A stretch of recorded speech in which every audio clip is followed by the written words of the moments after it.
Hello guys, আমি আজ explain করব নতুন K drama romance in the house episode 1। কাহিনীর শুরুতে দেখি একটি মেয়ে সকালে মিউজিক শুনতে শুনতে মর্নিংয়ে জগিং করছে। হঠাৎ সে দেখতে পায় রোডের মধ্যে দিয়ে অফিসের কাজ করার লোকেরা জুম্বির মতো হেঁটে আসছে। সে বলে এসব কি হচ্ছে। হঠাৎ সে শুনতে পায় তাকে কেউ ডাকছে, উঠে যা মিরে, উঠে যা মিরে। তখন সে বলে ও ড্যাম স্বপ্ন। চোখ খুলেই তত্তরিয়ে উঠে তার অ্যালার্ম ঘড়িটা দেখে, বলে অ্যালার্মটাকে বন্ধ করলো। মীরের মা গিউম বলে আমি বন্ধ করেছি, সকাল 5টায় কাজ থেকে বাড়ি ফিরে ঘুমিয়েছিস, 3 ঘন্টা না ঘুমোলে হয়, তাড়াতাড়ি উঠে যা, খেয়ে নিয়ে তারপরে আবার অফিসে যাবি। এরা একটা বাড়িতে রেন্টে থাকতো যার নাম ছিল ফ্যামিলি ভিলা। মীরে রেডি হয়ে অফিসের জন্য দৌড়তে থাকে, দেখে তার গাড়ির সামনে আবার প্রতিদিনকার মতো কেউ একজন গাড়ি পার্ক করে রেখে গেছে। সে রাগে তাকে গালাগালি দিতে থাকে এবং সে দৌড়তে থাকে কাজের জন্য। বাসে যেতে যেতেও সে ঘুমে ঢুলতে থাকে। মীরে মলে কাজ করতো, সে একটি এক্সিকিউটিভের দায়িত্বে ছিল। এদিকে গিউমও কাজের জন্য বেরিয়ে পড়ে। এদিকে উপরে থাকা বাড়ির ওনার ব্যালকনি থেকে কফি খেতে খেতে ওয়েদারের মজা নিতে থাকে। তখনই সে শোনে তার বাড়ির কেউ বেল বাজাচ্ছে। দরজা খুললেই সে বলে কতবার বলেছি না এই ভিলাটা আমি বিক্রি করব না। দরজা বন্ধ করে দিতে চাইলে লোকটি জোর করে দরজা ধরে ভিতরে ঢুকে পড়ে। লোকটির মুখ দেখানো হয় না। মীরে অফিসে এলে একটি মেয়ে তাকে ফাইল লেখাতে এসে বলে এ কি অবস্থা আপনার, এত খাটলে তো অসুস্থ হয়ে পড়বেন, আপনার মুখটা পুরো সাদা হয়ে গেছে। তখনই অফিসে ফোন আসে। অন্য এক এমপ্লয়ি বলে বস হঠাৎ ইন্সপেকশনে আসছে, হঠাৎ সবকিছু সারপ্রাইজ ভাবে চেক করার জন্য। সমস্ত এমপ্লয়িরা এত দৌড়োদৌড়ি স্টার্ট করে দেয় মনে হয় কোনো একটা যুদ্ধ স্টার্ট হয়ে গেছে। মলের বস মলে চলে আসে। সে সমস্ত স্ট্রিক্টভাবে প্রত্যেকটা জিনিস দেখতে থাকে। প্রথমে মরা কাঁকড়া দেখে বলে জ্যান্ত কাঁকড়া লেখা আছে আর আপনি মরা কাঁকড়া দিচ্ছেন। মেয়েটি কাঁকড়াটা হাতে তুলে এমনভাবে নাড়াতে থাকে যেন সেটা জ্যান্ত কাঁকড়া। বস বলে এভাবে কি কাস্টমারদের ধোকা দেবেন। একটা আপেল তুলে নিয়ে বলে দেখে মনে হচ্ছে 3 সপ্তাহ ধরে এই আপেলটা হসপিটালে আছে। সবজি নিয়ে চেঁচায়, মাংস নিয়ে চেঁচায়, এভাবেই সকলকে সমস্ত জিনিস নিয়ে চেঁচাতে থাকে আর সকলে তার ভয়ে কাঁপতে থাকে। বস বলে এরপর কার দায়িত্ব। মীরে এগিয়ে গিয়ে বলে আমি তপকি। দেখি গিউম তপকি স্টলে রয়েছে। মীরে বলে বাচ্চারা এটা খেতে পছন্দ করে বেশি, তাই তাদের মাদেরও কিনতে বাধ্য করে, তাই এর সেল এই মাসে সবচেয়ে বেশি। বস এটা শুনে খুশি হয়, বলে তোমার নাম কি। মীরে বলে আমার নাম মীরে। বস সকলকে দিয়ে তাদের কোম্পানির স্লোগান দেওয়াতে থাকে, কিন্তু মীরের অবস্থা তো টাইট হয়ে পড়ে। তার চোখ বন্ধ হয়ে আসে, তার ঘাম দিতে থাকে। সে নিজেকে বলতে থাকে এটা শেষ হওয়া না পর্যন্ত আমি যেন না চোখ বন্ধ করি। কিন্তু দেখি বস যেতেই সে মাটিতে লুটিয়ে পড়ে। মীরের চারপাশে থাকা স্টাফরা বলতে থাকে আপনার মাকে জানায়। মীরে হঠাৎ চোখ খুলে তার টাই ধরে বলে একদম না, এটা করবেন না, বলেই সে আবার অজ্ঞান হয়ে যায়। যখন তার হালকা হালকা জ্ঞান ফিরতে থাকে আবার চোখ বন্ধ হয়ে যায়। এই অবস্থায় সে দেখতে থাকে কেউ একটি ছেলে তাকে কাঁধে তুলে নিয়ে যাচ্ছে। এই অবস্থায় মীরে বলে আহ কি গরম, শীতকালে এইরকম একটা হিটার কিনবো যাতে এইরকমই গরম দেয়। গিউমের কাছে একটি ফোন এলে সে চমকে যায়। মীরের জ্ঞান ফিরলে দেখে একটি ছেলে তার চোখের সামনে বসে রয়েছে এবং সে তাকে বলছে ডাক্তার আপনাকে মানা করেছে উঠতে, বেশি কাজ করেছেন, তার উপরে ঠিক করে ঘুম হয়নি, তাই জন্য অজ্ঞান হয়ে গেছেন। মীরে বলে আপনি। সে দেখে তার পাশে একটি সিকিউরিটির জ্যাকেট, তার নাম তাতে লেখা আছে নাম তেপিয়ং। মীরে বুঝে যায় ছেলেটি তারই মলের একজন সিকিউরিটিতে কাজ করে। মীরে উঠতে গেলে পিয়ং একটি আগুল দিয়ে তার মাথায় ঠেলে দিলে মীরে আবার বেড়ে পড়ে যায়। মীরে বলে কি করছে। পিয়ং বলে ডক্টর আপনাকে উঠতে মানা করেছে যতক্ষণ না আপনার সেলাইনটা শেষ হচ্ছে। মীরে বলে থ্যাংক ইউ, তবে এখনও আপনি এখানে কি করছেন। পিয়ং বলে নার্স বলেছে আপনার জ্ঞান না ফেরা পর্যন্ত কাউকে আপনার পাশে থাকতে, এখন আমি চলে যাচ্ছি। যেতে গিয়েও পিয়ং বলে দাঁড়িয়ে নিজের শরীরের খেয়াল রাখবেন। মীরেকে গিউম ফোন করে বলে আগুন আগুন, বাড়িতে আগুন লেগেছে। মীরে কিছু না ভেবেই ঊর্ধ্বশ্বাসে দৌড়তে থাকে। হসপিটালের বিলের জন্য নার্স তাকে ডাকতে থাকে, কিন্তু মীরে বিল না দিয়েই পালিয়ে যায় আর তার বিল মেটায় পিয়ং। মা মেয়ে বাড়ি ফিরেই দৌড়তে থাকে, নিজেদের মধ্যেই বলাবলি করে আমাদের ঘরে দামি জিনিস কি কি আছে। দুধ দামি জিনিস কিছুই নেই। না না আছে, ফ্যামিলি ফটোগ্রাফ আছে। ও আর কিছু নেই। ও তারপরেই অবাক হয়ে বলে আমাদের তো আছে, আমাদের আদরের ছোট, আমাদের আদরের ছোট। ফ্যামিলি ভিলার সকল ভাড়াটিয়ারা নিচে বেরিয়ে এসেছে। পুলিশ কাউকে ভিতরে ঢুকতে দেয় না। একটি ছেলে তাদের দেখে বলে মা দিদি আমি এখানে। 2 মা মেয়ে দৌড়তে থাকে, কিন্তু দৌড়ে গিয়ে তাদের ছোট্ট কুকুরটাকে গিয়ে আদর করে বলে আমাদের প্রিয় ছোট, তুমি ঠিক আছো। ছেলেটা বলে আমাকে দেখতে পাচ্ছ না, আমি তোমাদের ছেলে। গিউম বলে ও ঠিক আছিস তুই ঠিক আছিস। নিজের জ্যাকেটটা নিজের ছেলেকে পরিয়ে দেয়। সকলকে গিয়ে জিজ্ঞাসা করে আপনারা সকলে ঠিক আছেন কিনা। জিয়ং পাল্লার চালাতো, সেই হাতে কাঁচি ধরেই দৌড়তে আসতে থাকে। এসে বলে আমাদের রুমের দিকে আগুন যায়নি তো।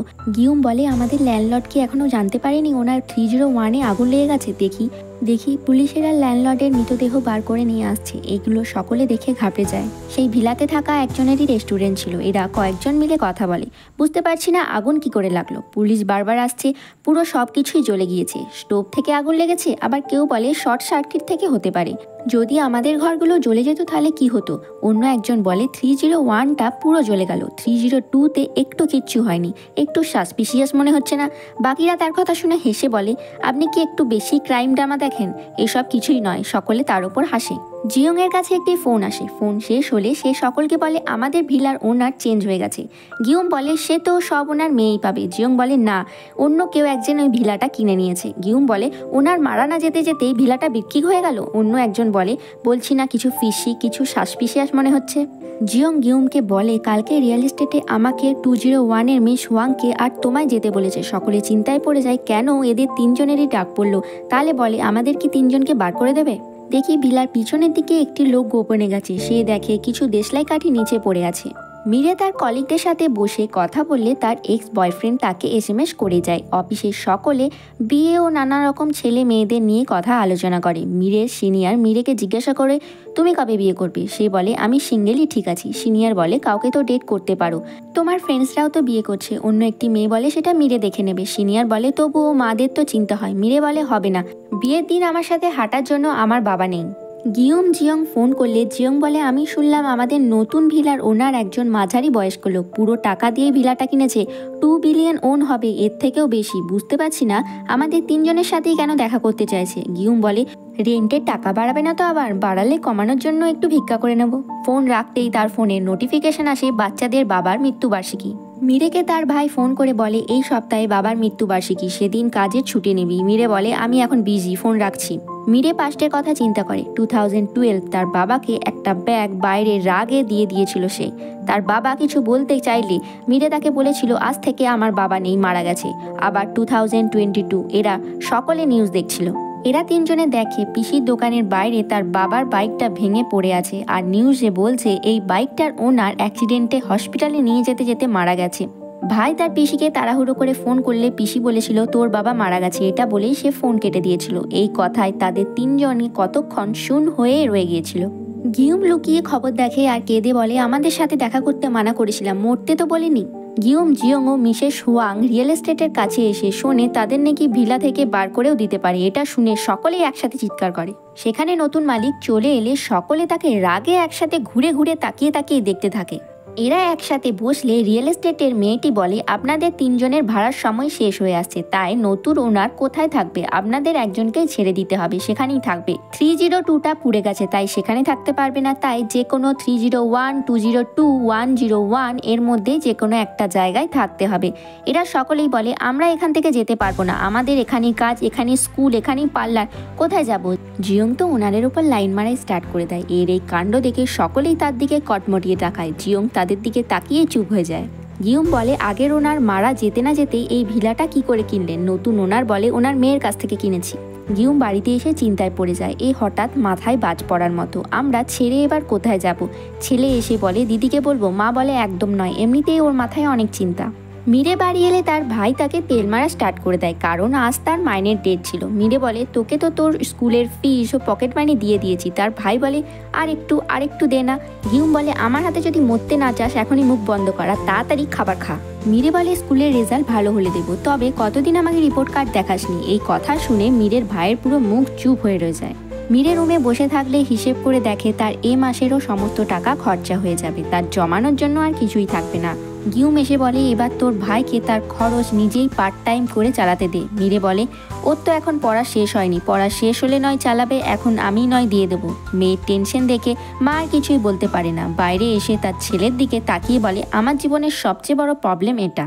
গিয়ুম আগের ওনারের মেয়ের সাথে দেখা করতে আসে। মেয়েটি ট্যাক্সি চালাতো। ট্যাক্সিতে উঠে গিয়ুম একটি পেপার দিয়ে তাকে বলে এটাতে সাইন করে দাও, এটাতে লেখা আছে ভিলা বিক্রির আগে আমাদের কন্ট্রাক্ট রিনিউ হয়ে গেছে, নতুন ওনার আমাদের বার করে দেবে। তোমার মধ্যে কোনো মায়া নেই? আমাদের না জানিয়ে কেন বিক্রি করে দিলে? কত টাকা পেয়েছো তাড়াতাড়ি বলো। মেয়েটি জোরে ট্যাক্সিতে ব্রেক করে দিয়ে দাঁড়িয়ে পড়ে ট্যাক্সিটা। এতে গিয়ুম পুরো ভয় পেয়ে যায়।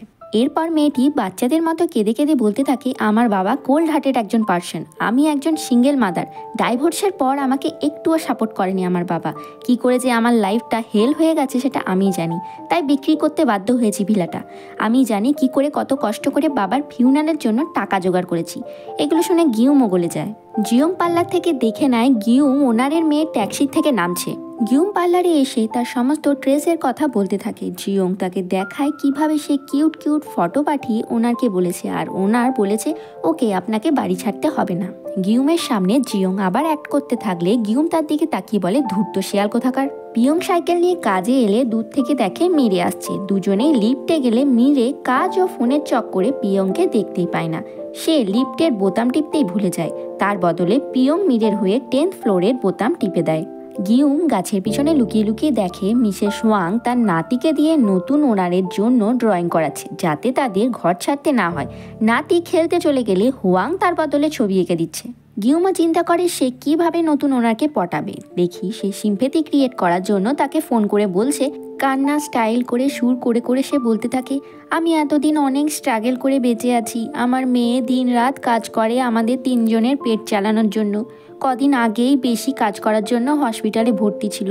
এর টাকা কিভাবে জোগাড় করেছি সেটা আমিই জানি। হসপিটালের বিল মেটাতে আমার অবস্থা টাইট হয়ে গেছে। আমি একজন হেল্পলেস মা, মেয়েকে ভালো করে খাবার খাওয়াতেও পারি না। এতগুলো লোন নেওয়া আছে, তার উপরে কি করে নতুন জায়গায় রেন্টে যাব। ওনার বলে ম্যাডাম, সে বলে আমি কারুর ম্যাডাম নয়, আমি একজন বিধবা। ওনার বলে ঠিক আছে, আপনাকে ফোন করে পরে জানাবো।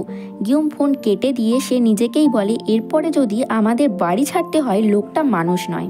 এদিকে ফোন শেষ হতেই নতুন ওনার একটি লোকের দিকে তাকিয়ে বলে, এরপরে কি করবেন আপনি। লোকটার হাতে একটা দেশলাই। মিরেকে তার আবার এক্স বিএম মেসেজ করতে থাকে। তার উপরে তার বন্ধুরা তাকে আবার ফোন করে দেখা করতে বলে। ফ্রেন্ডসদের সাথে মিরে থাকলে তার এক্স বিএফ আবার তাকে মেসেজ করলে ফ্রেন্ডসরা বলে, এই মামা বয়টা আবার কেন তোকে মেসেজ করছে। মিরে চিন্তা করে সে তার বিএফের সাথে ডেটে থাকলে তার বিএফের বারবার হাতের নখটা বারবার তার জামাতে লেগে যেতে থাকে। মিরে বলে, কেটে নিচ্ছ না কেন। বিএফ বলে, মা বাইরে গেছে কয়েকদিনের জন্য, তাই কাটা হয়নি। মিরে বলে, মায়ের সাথে নখের কি সম্পর্ক। বিএফ বলে, মাই তো আমার নখ কেটে দেয়, আমি নখ কাটতে পারি না। আবার যখন তাদের 100 দিনের ডেট কমপ্লিট হয় সেদিন তাকে প্রপোজ করেছিল, কারণ তার মা তাকে বলেছিল তোমার বাবা রিটায়ার করবে, তাই তোমাকে বিয়ে করতে হবে। মিরে তাই তার এক্স বিএফের সাথে ব্রেকআপ করে নিয়েছিল। বাড়ি ফিরে মিরে দেখে তার মা তার বাবার মৃত্যুবার্ষিকীর জন্য সমস্ত রেডি করছে, কিন্তু মিরে রেগে গিয়ে তার মায়ের সাথে নানা রকম বহস করে ছাদে গিয়ে বসে থাকে।